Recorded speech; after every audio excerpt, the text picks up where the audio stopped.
एक समय की बात है। एक राज्य में एक प्रतापी राजा राज करता था। एक दिन उसके दरबार में एक विदेशी आगंतुक आया और उसने राजा को एक सुंदर पत्थर उपहार स्वरूप प्रदान किया। राजा वह पत्थर देख बहुत ही प्रसन्न हुआ।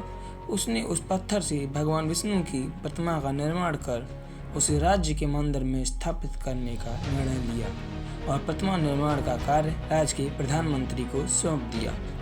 प्रधानमंत्री गांव के सर्वश्रेष्ठ मूर्तिकार के पास गया और उससे वह पत्थर देते हुए बोला, महाराज मंदिर में भगवान विष्णु की प्रतिमा स्थापित करना चाहते हैं। 7 दिन के भीतर इस पत्थर से भगवान विष्णु की प्रतिमा तैयार कर राजमहल पहुंचा देना। इसके लिए तुम्हें 40 स्वर्ण मुद्राएं दी जाएंगी। 40 स्वर्ण मुद्राओं की बात सुनकर मूर्तिकार खुश हो गया और महामंत्री के जाने के उपरांत प्रतिमा का निर्माण कार्य प्रारंभ करके उद्देश्य से अपने औजार निकाले।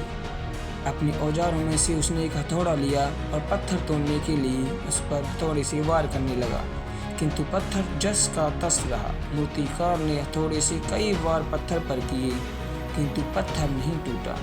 50 बार प्रयास करने के उपरांत मूर्तिकार ने अंतिम प्रयास करने के उद्देश्य से हथौड़ा उठाया, किंतु यह सोचकर हथौड़े पर प्रहार करने से पूर्व ही उसने हाथ खींच लिया कि जब 50 बार वार करने से पत्थर नहीं टूटा तो अब क्या होगा। वह पत्थर लेकर वापस महामंत्री के पास गया और उसे यह कहकर वापस कर आया कि इस पत्थर को तोड़ना नामुमकिन है, इसलिए इससे भगवान विष्णु की प्रतिमा नहीं बन सकती। महामंत्री को राजा का उद्देश्य हर स्थिति में पूर्ण करना था, इसलिए उसने भगवान विष्णु की प्रतिमा निर्माण करने का कार्य गांव के एक साधारण सी मूर्तिकार को सौंप दिया। पत्थर लेकर मूर्तिकार ने महामंत्री के सामने ही उस पर हथौड़े से प्रहार किया और वह पत्थर एक बार में ही टूट गया। पत्थर टूटने के बाद मूर्तिकार प्रतिमा बनाने में जुट गया। इधर प्रधानमंत्री सोचने लगा कि काश पहले मूर्तिकार ने एक अंतिम प्रयास किया होता तो सफल हो गया होता और 40 स्वर्ण मुद्राएं का हकदार होता। इससे हमें यह सीख मिलती है कि मित्रों, हम भी अपने जीवन में ऐसी परिस्थितियों से दो चार होते रहते हैं। कई बार किसी कार्य को करने से पूर्व या किसी समस्या के सामने आने पर उसका निराकरण करने से पूर्व ही हम अपना आत्मविश्वास हटा लेते हैं और हम प्रयास किए बिना ही हार मान लेते हैं।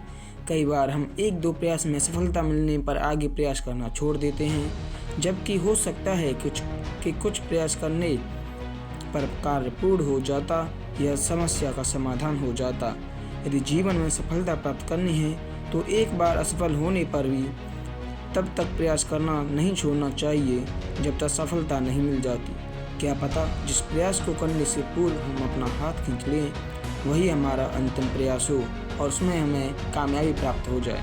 धन्यवाद। अगर आपको ये स्टोरी पसंद आई हो तो कृपया एक वीडियो को एक लाइक करना एंड चैनल को सब्सक्राइब करना मत भूलिएगा।